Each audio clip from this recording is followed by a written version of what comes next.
Hey there, friends. Welcome back to Second Star to the Left. I'm Michelle, and this is my daughter, Billie. Hi. And here's where we'll share board game reviews, ramblings, and a few wrong turns along the scenic route.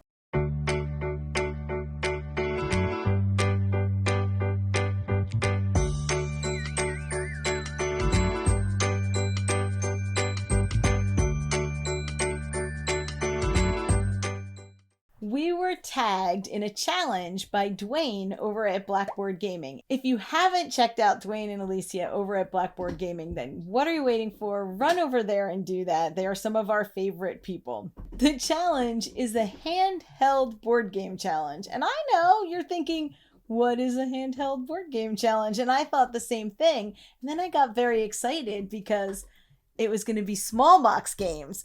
Only there's 5 small box games that are going to all 5 fit in your hand. If you were going to someone's... Does it have to be 5 necessarily? Couldn't it just be as many as you can fit in your hand? Well, Dwayne did 5. Do you want to look like a slacker? Well, no, but we could do more is what I'm saying. I don't think so. I don't. I could help. Okay, well, I picked 5. But my first thought... No, I could get a lot. Look, this fits right in my hand. You only get 1 button shy, otherwise it's cheating. Only 1. So Billie said I can only have 1 button shy game. So, okay, fine. We're going to start with a seasonal button shy game, and that one is J Treat's Cunning Folk. Yay! Yay! We did a video on that. We did. It's one of the most fun ones we made. But it was very early on, and not a saw lot it. of people watched that one. But you should watch it because it's fun. It's very fun. But this is a memory game about accusing people of being witches and about finding groups of good witches and bad witches. The cards get laid out in a grid on the table, and as you flip them over, and each of the cards has a secret power. A lot like if you were playing Coup, and you would have to bluff about what card you have and what power that gives you. It's a little bit like that. When you flip that card over, you could say, I'm a good witch, and then do whatever power that would grant you. And unless somebody challenges you, you get away with it.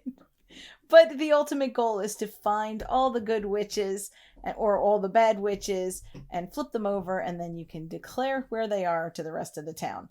It is a really fun, quick, little spooky memory matching bluffing game. How's that for the best description ever? Nailed it. Got it. But this one definitely fits in my hand.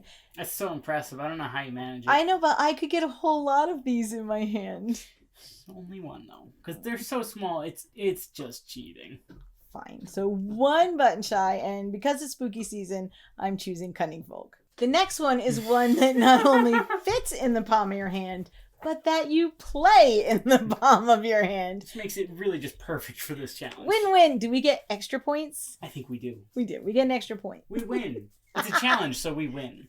That's how challenges work.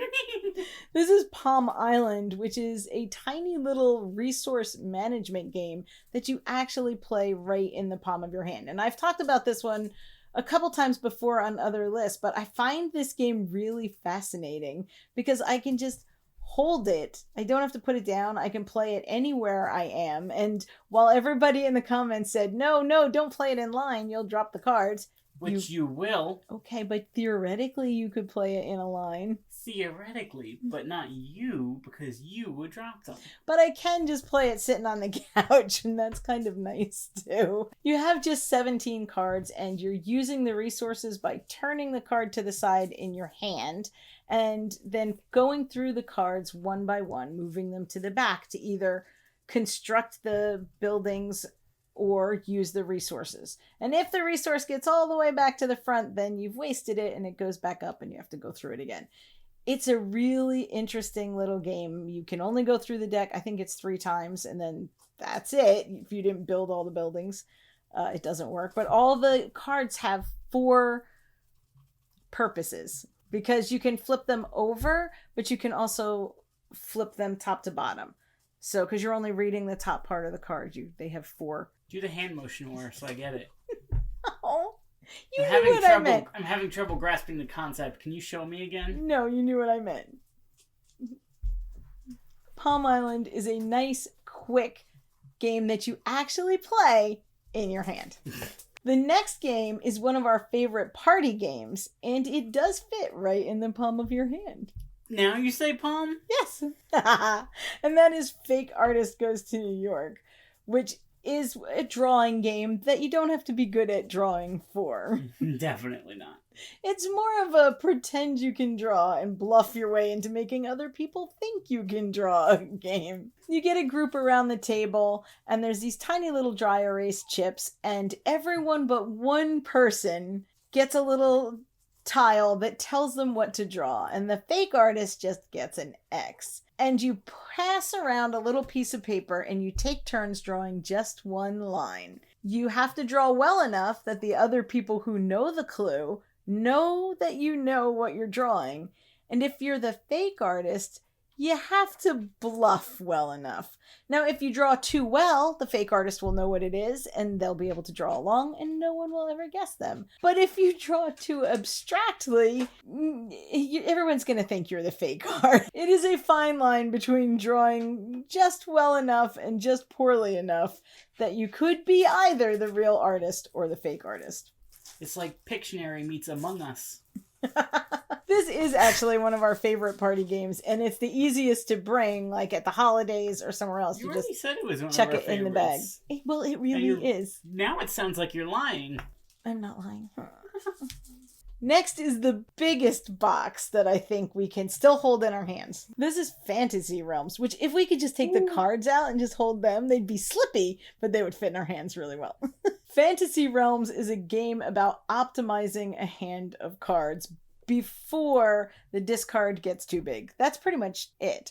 Also, definitely use the app if you're going to try to score this, because if you do, this is a very simple game to play and score. Isn't the app not available? So now you have to do like a community-made one? Yeah, there's a web-based scoring thingamajig. It's confusing to explain, but it's easy to use. You just click in the card you have and it tells you how well you scored. Yeah, it's really nice. It's definitely a press your luck game, because sometimes you're just holding on to one combo that could score you the most amount of points and hoping that you either draw it or someone discards it. But if you don't get the matching set or another card in the set, you're gonna get hit hard in the end and not score anything. I always push my luck. I rarely win. But Fantasy Realms is a really great little card game. It's one of our favorites. Really? You're going to do this now?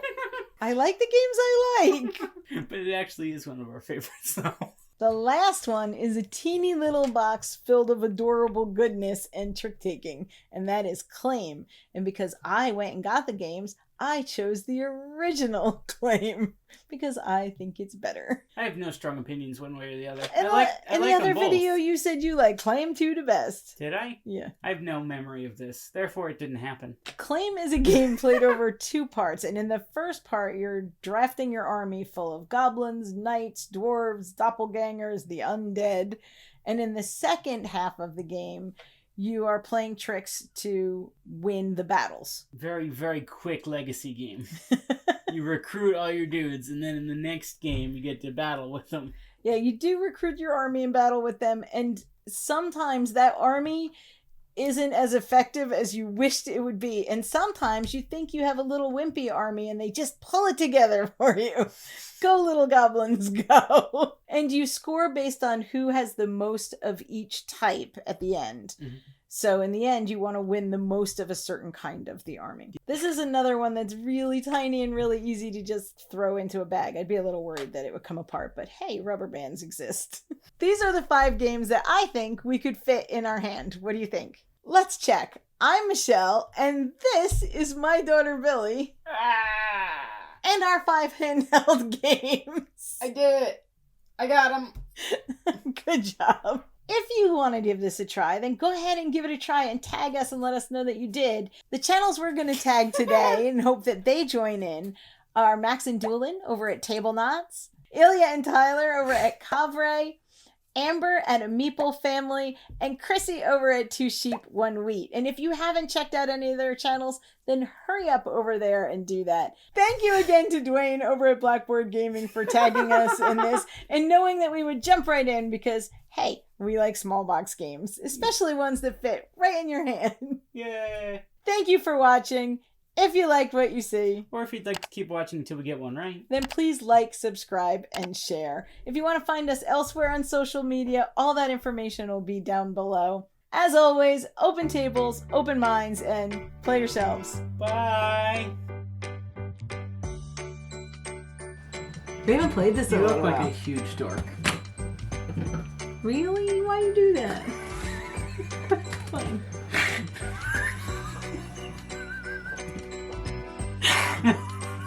You'll see it in the playback. You'll see it. Which I think you said in the part I wasn't going to cut, so we're going to just start over. I think that's the best idea. I'm confused. You. Hey! In your palm. Come on. Is that part of your hand? Yeah, but it's right there. Dingus. It's one of our favorites. No, really. Favorites. You can write this one as one of our favorites. These are the 5 that I think That's we only can... one. You were holding it when you said these are the 5. Did you say you really win? I said I rarely win. Oh, that makes more sense. Yeah.